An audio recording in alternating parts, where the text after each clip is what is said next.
Itangazo ryihutirwa rireba abanyarwanda mwese mutuye mu gihugu cy'u Rwanda. Iri tangazo mwese nk'abanyarwanda rirabareba. Itangazo ni irya polisi ikorera mu mujyi wa Kigali, Nyarugenge, Kicukiro ndetse na Gasabo. Polisi yagaragaje ko mu gihe isiganwa ry'amagare rizaba riri kubera hano mu gihugu cy'u Rwanda, bivuga yuko imihanda izaba ifunze ndetse imodoka ziri mu bwoko bw'amakamyo zizajya zikora mu masaha ya nijoro kugira ngo zitazabangamira iyi mikino y'amagare, kugira ngo iyi mikino izagende neza cyane. Imikino y'amagare ni champiyona y'isi, izaba irimo abantu bagiye batandukanye cyangwa ibihugu bitandukanye bizaba byateraniye hano iwacu mu Rwanda.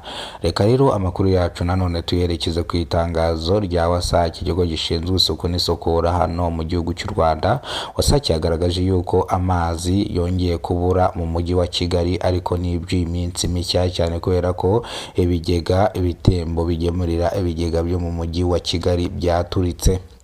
Gusa yari yateguje abantu ibabwira ngo bavomere amazi mu bigega byabo kugira ngo batazabura amazi. Turaza kubigarukaho rero.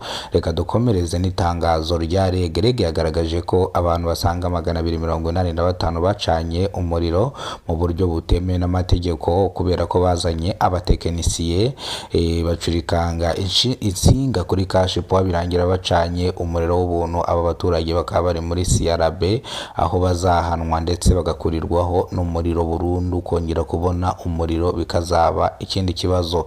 Reka amakuru yacu nanone tuyakomereze ku itangazo rya NESA, ikigo gishinzwe uburezi bw'abanyeshuri, ibizamini by'abanyeshuri. NESA yagaragaje ko abanyeshuri batangiye amashuri ubu ngubu bameze neza cyane, gusa ngo hari bamwe bataragera ku bigo by'amashuri.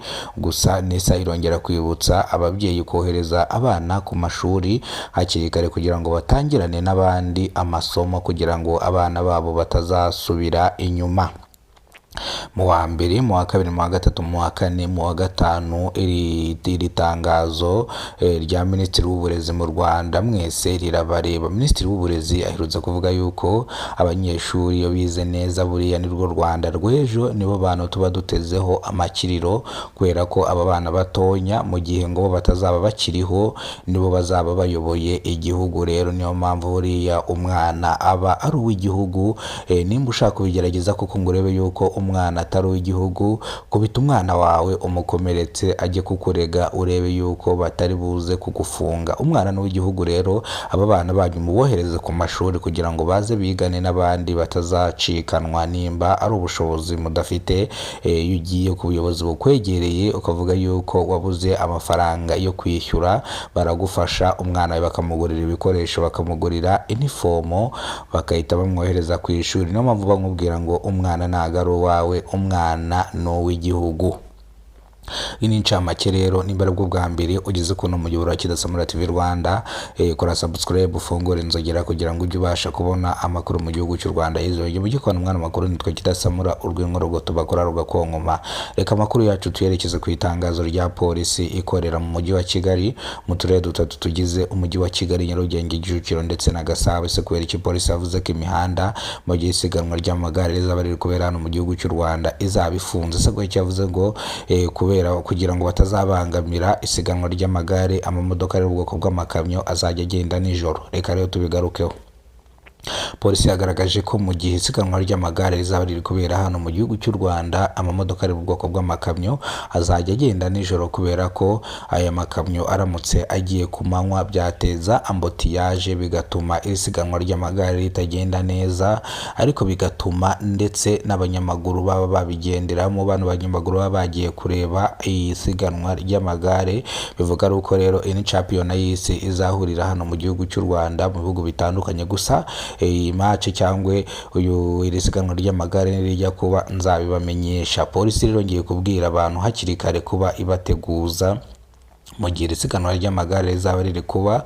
Hari ibikorwa bimwe na bimwe bitazaba biri gukora, nk'abanyeshuri bazaba batari kwiga. Bivuze ngo rero hari bimwe na bimwe bizaba bifunze, gusa nzabibasobanurira. Reka rero dusimbukire nanone ku itangazo rya WASAC, ikigo gishinzwe isuku n'isukura hano mu gihugu cy'u Rwanda. Cyagaragaje ko amazi arimo arashaka kubura mu mujyi wa Kigali. Yongera kwibutsa abantu bose bafite ibigega kuba bafungura ibigega byabo bikajyamo amazi. Gusa hari ibitembo bimwe na bimwe byacitse bitewe n'uko bitagiye bitagenze neza, bivuze ngo ikamyo yaragonze ibintu bitembo biraturika, rero ikaba irimo irabisana mu maguru mashyashya kugira ngo abaturage bataza kubura amazi nk'uko babuze amazi mu kwezi kwa karindwi mu mwaka w'ibihumbi 2028 bakaba mu mwaka w'ibihumbi 2024 babuze amazi bikomeye cyane, amapfa aratera.